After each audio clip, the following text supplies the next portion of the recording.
Buenos días, buenas tardes, buenas noches, dependiendo del horario en que estén viendo esta grabación. Mi nombre es Daniela Massa Vega y en esta oportunidad les voy a presentar la materia Introducción a la Química y su primera unidad, Sistemas Materiales. Para comenzar esta materia y esta primera unidad, vamos a introducir y presentar a la química, ¿sí? Esta introducción a esta ciencia que se encarga del estudio de la materia, su composición, sus propiedades y sus transformaciones. En esta asignatura en particular, nosotros vamos a enfocarnos en introducir a la materia como nuestra estrella de estudio, ver su composición y sus propiedades y a qué se deben estas dos. La parte de transformaciones continuarán viéndola en materias subsiguientes o asignaturas subsiguientes. Pero bueno, ¿qué es esta materia con la cual nosotros vamos a trabajar? Es todo aquello que ocupe lugar en el espacio y tiene masa. Hasta ahí nos parece que es bastante abstracto o demasiado generalizado. Pero vamos a ver que a medida que vayamos puntualizando vamos a encontrar cuál es nuestro foco de estudio. Dentro de eso nosotros también podemos definir a la sustancia, ¿sí?, como esta materia con composición fija y químicamente definida, con propiedades específicas que las distinguen de otras. Entonces esta sustancia nosotros podemos ver o estudiar su composición. En eso nosotros podemos clasificar en dos tipos, ¿sí?, lo que es la sustancia pura y la mezcla.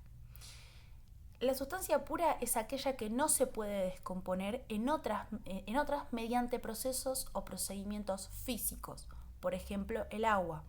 ¿Por qué? Porque estos procedimientos físicos que nosotros denominamos son aquellos que nosotros conocemos como el aumento de la temperatura, ¿sí?, como nosotros vemos los puntos de ebullición, los puntos de fusión, que después vamos a desarrollar un poco más. Eso no cambia la identidad del agua. Mientras que la mezcla, ¿sí?, es una combinación de varias sustancias puras que se pueden separar por estos procedimientos físicos que mencionamos. Por ejemplo, el agua con la arena y el aserrín. Como pueden ver en la imagen, brevemente, tienen el vaso de agua, el aserrín y la arena. Entonces ahí nosotros podemos ver que estas tres podríamos denominarlas sustancias puras y que al mezclarlas, como su nombre lo indica, se forma una mezcla. Acá puntualmente es una mezcla heterogénea. Ahora vamos a ver a qué se debe. Ahora también podemos clasificar a la materia según la separación, pero por métodos químicos, donde nosotros no vamos a puntualizar en esta materia, pero sí vamos a ver las breves definiciones.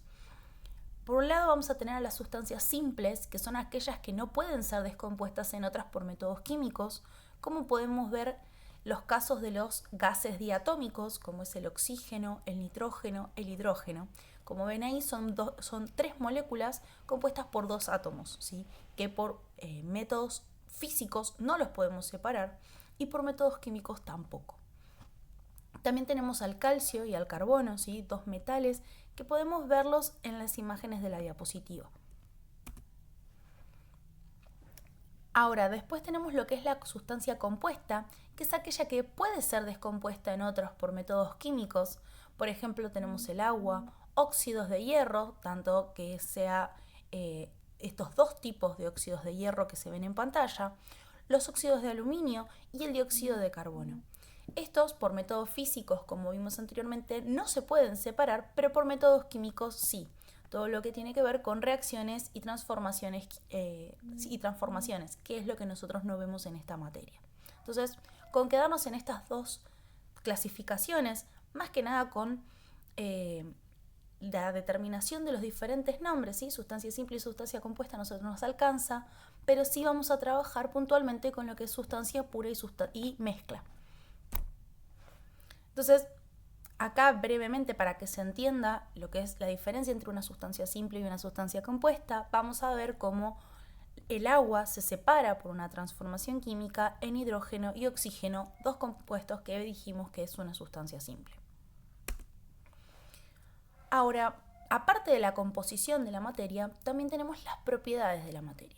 Pero, ¿qué son esas propiedades? sencillamente son características de la materia. Entonces, cuando nosotros estudiamos a nuestra materia, nuestra sustancia, lo primero que nos vamos a preguntar es ¿de qué está compuesto y cómo es? Bueno, cómo es son las características. Dentro de esas propiedades tenemos dos grandes tipos, que son las propiedades intensivas y las propiedades extensivas. Esta primera son aquellas que no dependen de la cantidad de sustancia, es decir, tenga mucha o poca cantidad de sustancia, el color, el sabor, la temperatura y la densidad se van a mantener, ¿sí? Piensen ustedes en un vaso de agua. No importa si es un vaso lleno, un vaso medio vacío, una botella de agua, el color sigue siendo el mismo, el sabor sigue siendo el mismo y la temperatura se va a mantener a menos que nosotros le cambiemos la temperatura o le entreguemos energía en forma de calor. En el caso de las propiedades extensivas, son aquellas que dependen de la cantidad de sustancia, por ejemplo el peso y el volumen. Ya usando el mismo ejemplo del vaso de agua y la botella de agua, si yo peso el vaso y peso el contenido del vaso y el contenido de la botella, van a ser dos pesos diferentes. Lo mismo pasa con el volumen. Un vaso puede llegar hasta 250 mililitros, mientras que la botella puede llegar hasta 1 litro o 2 litros, dependiendo del tamaño de la botella. Entonces son dos tipos de propiedades, donde nosotros podemos encasillar estas características. A modo de introducción de las transformaciones de la materia, aunque nosotros no vayamos a profundizar a lo largo de la asignatura con esto, vamos a tener dos tipos de cambios químicos que responden a las clasificaciones anteriores, que son los cambios químicos y los cambios físicos. En el caso de los cambios químicos, involucran una transformación de la estructura o de la identidad de las sustancias involucradas. Por ejemplo, cuando nosotros quemamos un trozo de madera, ¿sí? Esa quema, ¿sí? Esa combustión de la materia, lo que va a generar es que nosotros tenemos como al inicio oxígeno que se consume en esta combustión y la madera. Ahora, terminado el cambio, terminada la transformación, si se realiza de forma completa, nosotros vamos a encontrarnos con dióxido de carbono o monóxido de carbono, dependiendo de cómo haya sido esa combustión, vapor de agua y cenizas.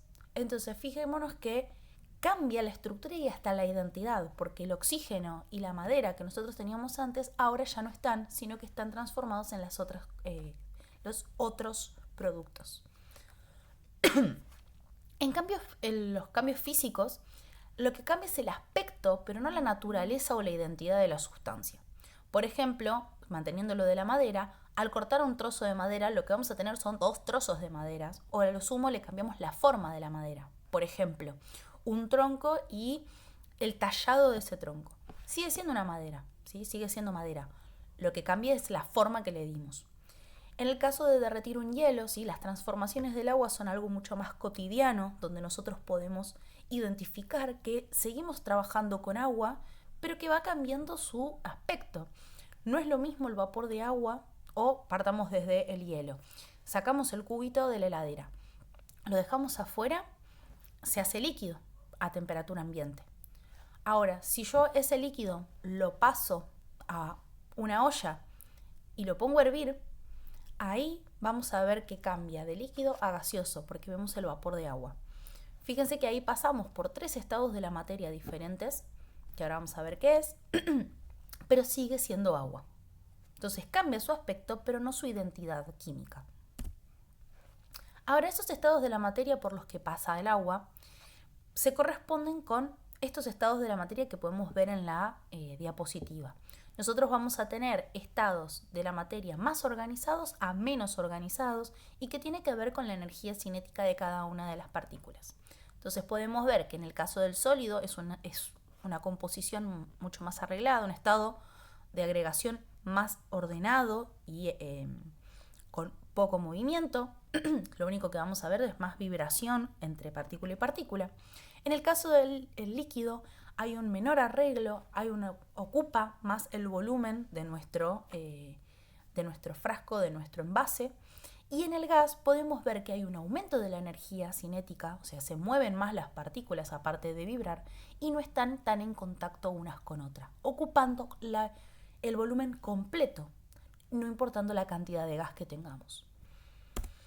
Ahora, Hay un cuarto estado de la materia con el cual nosotros no estamos del todo acostumbrados, ¿sí? Porque no lo usamos en lo cotidiano, ¿sí? Presenciamos el sólido, el líquido, el gaseoso, y que se corresponde con un aumento o una disminución de la temperatura o energía que se le entrega, ya sea en forma de calor o en forma de movimiento, ¿sí?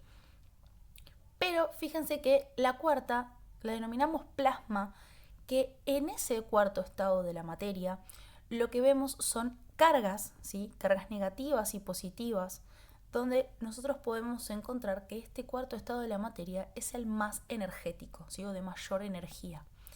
Ahora, ¿para qué nos sirve o por qué lo conocemos? ¿En qué se puede aplicar? Actualmente no se utiliza tanto, pero se ven en los tubos fluorescentes, ¿sí? O en lo que nosotros conocíamos como televisores plasma. Si bien ahora ha avanzado muchísimo más la tecnología, entonces se van mejorando las metodologías para, en su momento se utilizaba el plasma para este tipo de aplicaciones. Respecto de los estados de la materia, las interconversiones entre los estados de la materia o los procesos por los cuales se cambia de un estado al otro tienen un nombre particular para cada uno.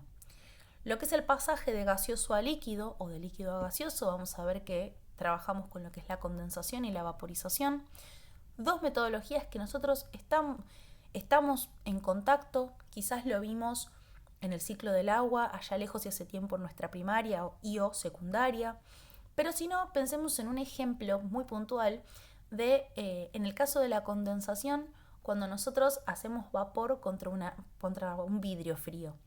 Ahí lo que estamos haciendo es nuestro vapor de agua, es decir, agua en estado gaseoso, se condensa para pasar a un estado líquido, porque después eso cae como una gota. La vaporización es prender la hornalla, poner la olla o poner la pava para el mate y se nos pasó y se hirvió.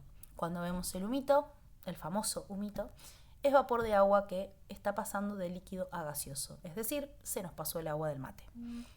En el caso del pasaje de sólido a líquido, nosotros tenemos de sólido a líquido tenemos la fusión, ¿sí? El cubito de hielo derritiéndose, porque nos olvidamos la cubetera fuera de la heladera. La solidificación, el pasaje de líquido a sólido, es poner la cubetera de vuelta. Y en el caso del sólido y gaseoso, que quizás nosotros no estamos tan acostumbrados, un ejemplo dentro de todo todavía actual, pero no se utiliza tanto últimamente, es la naftalina para cuidar la ropa de las polillas. Son esferas que cuando se pone en contacto con la ropa pasa de sólido a gaseoso sin mojarnos la ropa, ¿sí? Entonces ahí está la volatilización. Después tenemos lo que es la sublimación, que es del pasaje de gaseoso a sólido, ¿sí? La sublimación, como su nombre lo indica, si quieren investigar un poco más, van a encontrar que la sublimación de tazas, ropa, etc., responde a este principio porque la tinta al calentarse pasa al estado gaseoso y tiene la particularidad de que cuando entra en contacto con la superficie que se quiere sublimar pasa sólido automáticamente y no a un estado líquido intermedio. Ahora bien, hasta ahora mencionamos todas las características de la materia, pero si tuviéramos que estudiar a la materia así englobada, sería un montón para estudiar y no nos alcanzaría la vida. Entonces, lo que se definió son la mínima porción que nosotros vamos a estudiar. Y eso se lo denominó sistema material. Entonces, los sistemas materiales van a ser esas porciones del universo, ¿sí? Suena un montón hablar de universo, pero una porción del universo que se aísla de manera, ya sea real o imaginaria. Imaginaria nos referimos a que lo que es teórico, ¿sí? Cuando nosotros estudiamos un sistema material desde lo teórico, hablamos de una situación imaginaria porque no lo tenemos presente para su estudio, ¿sí? Entonces, un sistema material puede estar formado por uno o varios componentes, es decir, sustancias, como estuvimos viendo. Si un sistema si en un sistema existe más de un componente, vamos a decir que dicho sistema es una mezcla. Entonces, ahí podemos ver que un sistema material puede ser una sustancia pura o puede ser una mezcla. Acá la importancia de nuestra clasificación. Y que esa mezcla, un primer paso que podemos tener, es identificar los componentes que componen, valga la redundancia, a esta mezcla. Ahora, el estado de nuestro sistema material va a estar caracterizado ¿sí?, por un cierto número de parámetros llamados variables de estado. Esas variables de estado se corresponden con las propiedades que nosotros habíamos hablado y las intervenciones de las metodologías físicas, químicas, etc. Entonces, acá nosotros podemos definir como variables de estado, ¿sí?, a estos parámetros como pueden ser la masa, el volumen, la temperatura. Entonces, de ahí, definidas estas variables, podemos analizar las propiedades intensivas y extensivas de nuestro sistema material. Ahora, lo que respecta a la mezcla, ¿sí?, cuando nosotros hablamos de analizar y estudiar las mezclas, vamos a encontrar con que hay una clasificación, ¿sí?, una gran clasificación. Nosotros nos vamos a quedar con una más sencilla. Después hay otros tipos de sistemas, otro tipo de mezclas que ustedes lo van a ver más adelante, que es según la cantidad de fases. Ahora, ¿qué son fases?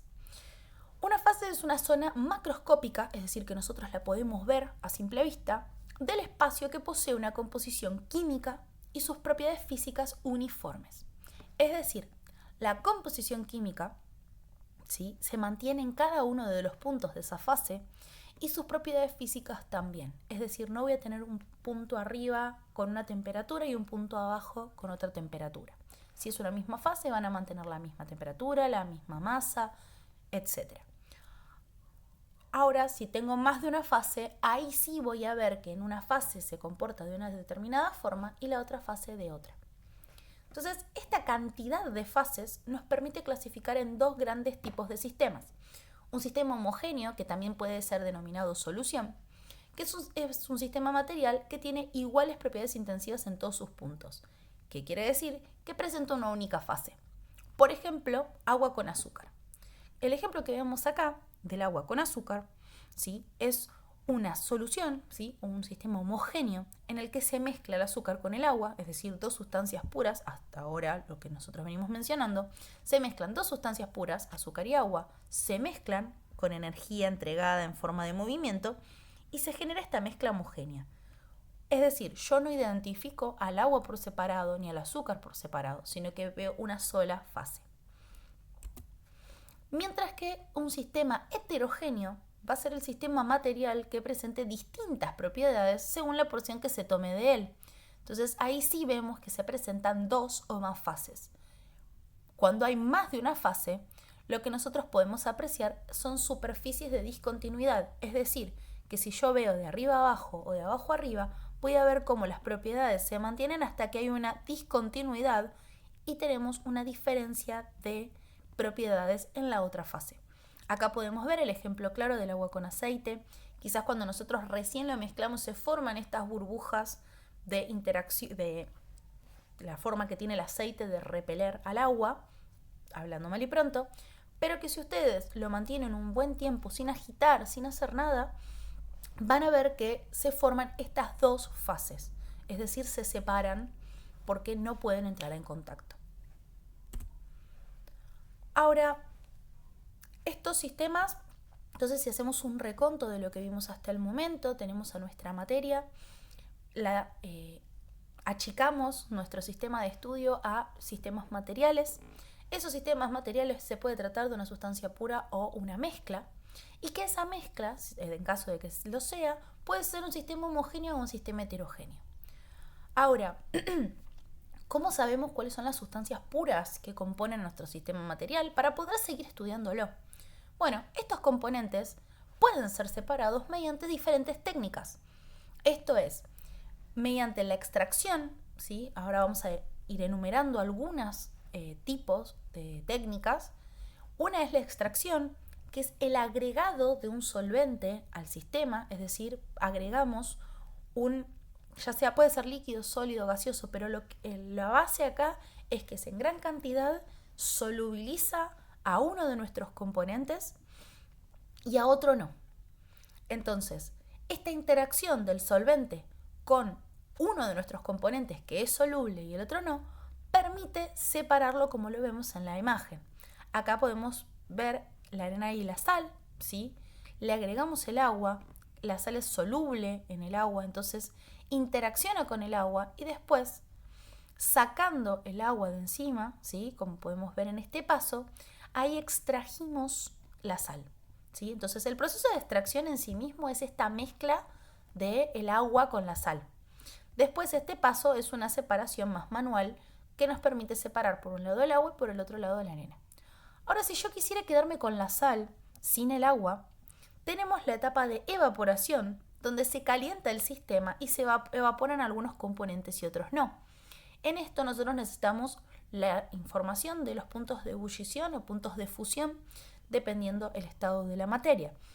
Entonces, por ejemplo, si sabemos que el agua y la sal tienen 2 puntos de ebullición diferentes, vamos a poder utilizar la temperatura óptima para poder separarlos.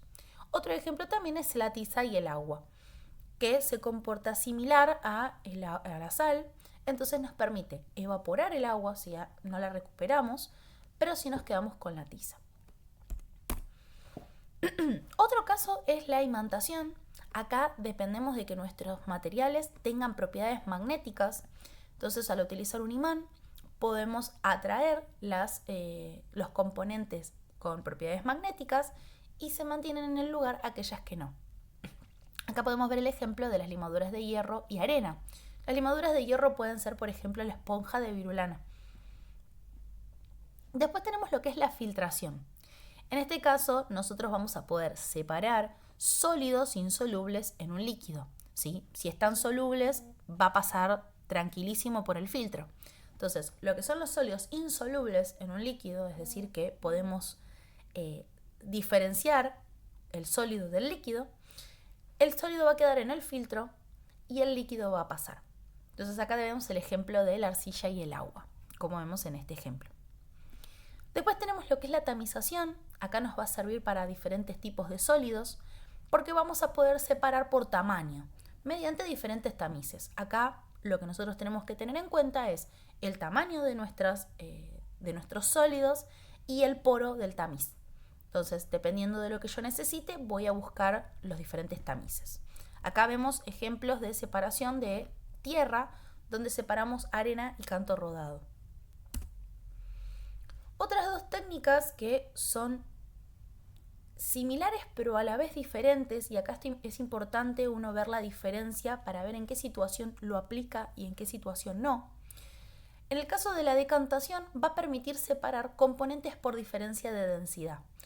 Entonces acá uno lo que puede pasar es que automáticamente piensa en 2 líquidos, porque vimos el ejemplo del aceite del agua. Pero puede ser con sólidos también, Eso puede pasar, solo que no va a pasar por la ampolla de decantación por el tamaño que tiene, ¿sí? Ahí vemos cuál nos sirve más. Pero lo importante acá es la diferencia de densidad como método de separación.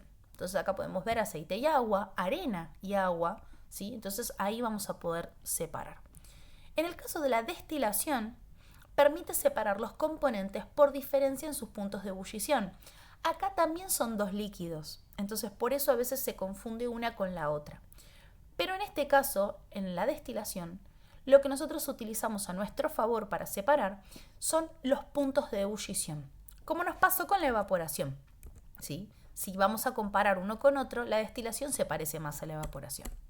Pero ¿qué pasa? El sistema más elaborado de destilación lo que nos permite es recuperar todas las fases, o mejor dicho, todos los componentes, por la posibilidad de este equipo refrigerante que permite pasar lo que está en estado gaseoso a estado líquido en otra fracción. Entonces, podemos utilizar la destilación cuando nos interesan todos los componentes. Otro caso es la cromatografía, que yo les voy a subir aparte en el campus un video sobre cromatografía para que vean cómo se separa, pero lo que permite es separar componentes que circulan a diferentes velocidades en una fase estacionaria. Entonces, nosotros vamos a tener dos componentes o 2 fases, una fase estacionaria y una fase móvil. La fase estacionaria es lo que podemos ver acá como un trozo de papel. La fase móvil va a ser un solvente, por eso se ve medio celeste el vaso, un solvente por el cual puede ser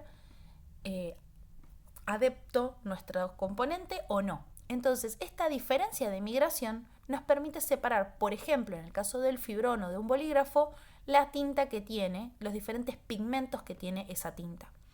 En componentes orgánicos, por ejemplo, que eso lo van a ver más que nada en química orgánica, permite separar diferentes compuestos por esta interacción con la fase móvil, ¿sí? Y ahí uno puede teorizar qué componentes tenemos, o por lo menos que tenemos diferentes componentes.